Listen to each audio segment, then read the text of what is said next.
Listen up. The most important factory for humanoid robots isn't in Silicon Valley, it's in Shanghai. This is where thousands of A2 robots are built, tested, and shipped to replace jobs. Today, we go inside. But that's not the end. Chinese AI-powered traffic robots are already patrolling streets. A fresh federal investigation just landed on Tesla over a deadly door design flaw, with reports claiming Elon Musk brushed aside the warnings. Then, one of his own engineers posted a clip of a Chinese robot aggressively kicking a man, and Elon laughed. Plus, there's a flying car by Xpeng you could buy soon. This is your front row seat to a week testing robotics, safety, and ethics. Let's dive in. Let's start on the ground floor, literally, of the future. This is a place in Shanghai most people never see, the mass production factory for AGI bots, humanoid robots. It's a facility that went from 0 to 60 in a heartbeat, launching just in April of last year and rolling out its first completed A2 model by last October. They've already hit a staggering benchmark, celebrating the delivery of their 5,000th unit.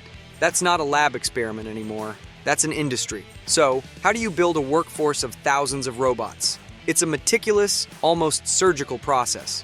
Production is broken down into 5 major modules: the joints, the upper limbs, the lower limbs, the torso, and the final assembly, dozens of individual steps.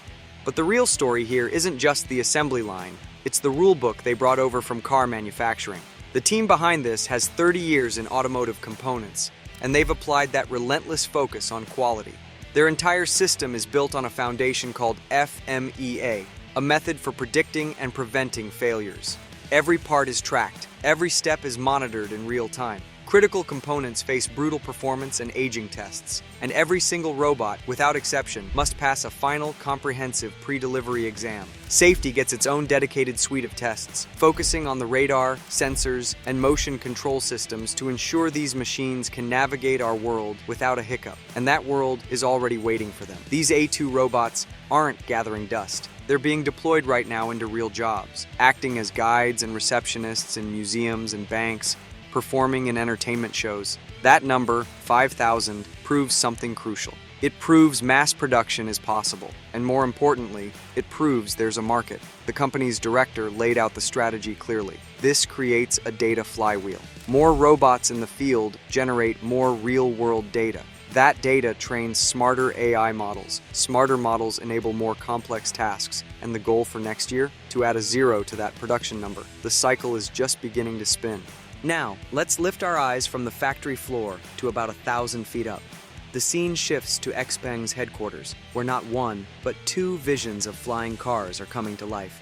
The first is the one that makes you stop and stare, the Aero HT eVTOL. It's a 6-meter-long carbon fiber capsule that looks like a concept car.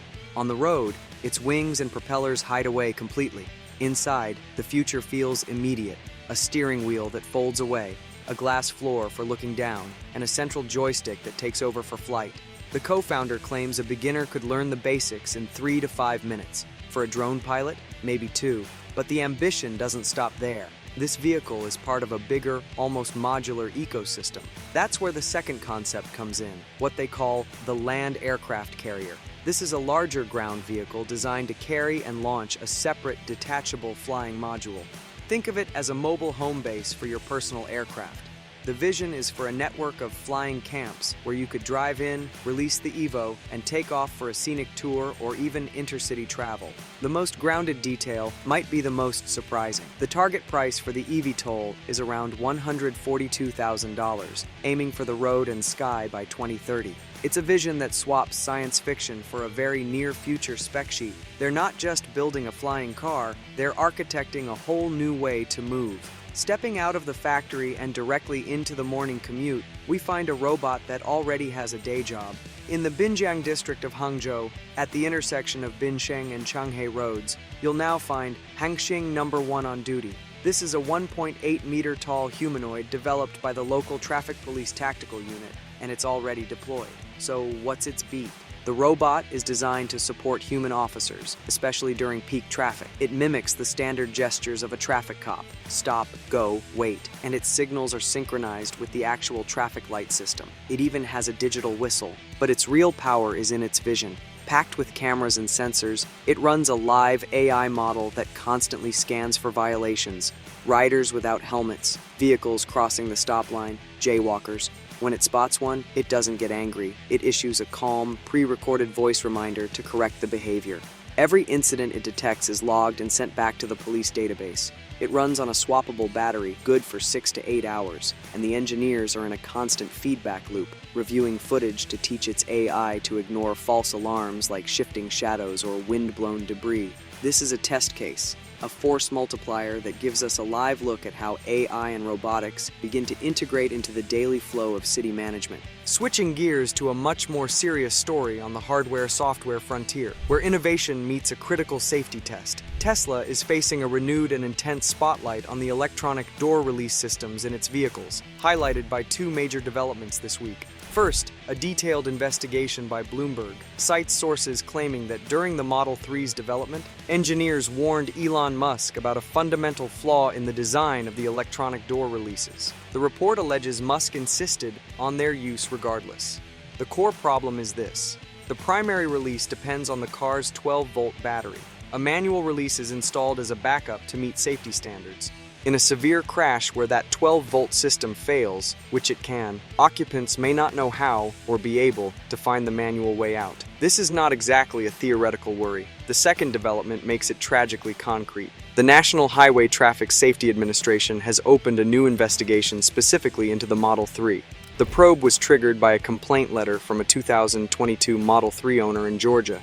He described a head-on collision that caused a fire and a total power loss. Trapped, he says he was forced to crawl into the back seat and kick out a rear passenger window to escape, sustaining injuries that required multiple surgeries, including a full hip replacement. His letter points to federal laws requiring exit latches to be clearly marked and accessible. This comes amidst broader existing NHTSA probes and caps, a tumultuous year for Tesla. It underscores the immense and non-negotiable challenge of designing seamless, futuristic interfaces that must still function as absolute, foolproof mechanical fail-safes when everything goes wrong.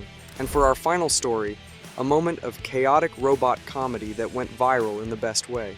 A video surfaced from a Chinese developer showing a Unitree G1 humanoid robot in a synchronized combat routine with an engineer. The routine ended with the robot appearing to land a pretty solid, unscheduled kick on its human partner.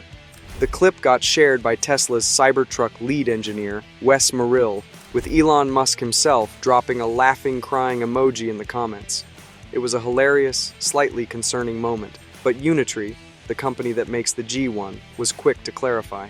They stated that the specific combat program wasn't theirs. The customer had purchased the hardware and then wrote their own software for it. The original creator on Bilibili chimed in, explaining the kick was caused by a technical delay in the system, something they believe will shrink down to a tiny fraction of a second as the tech improves. Beyond the humor, this little incident actually shows something significant. Advanced humanoid platforms are now accessible enough for developers to experiment with, leading to an active community pushing the limits of real-time teleoperation and movement learning. The result is rapid innovation and the occasional surprise kick during testing. From Shanghai's factory floors to Hangzhou's intersections, from a federal probe into car doors to the skies above Guangdong. The commercial robot race is on, the flying car future is being priced, and the learning process, well, sometimes it kicks. Let me know what stuck with you this week down in the comments.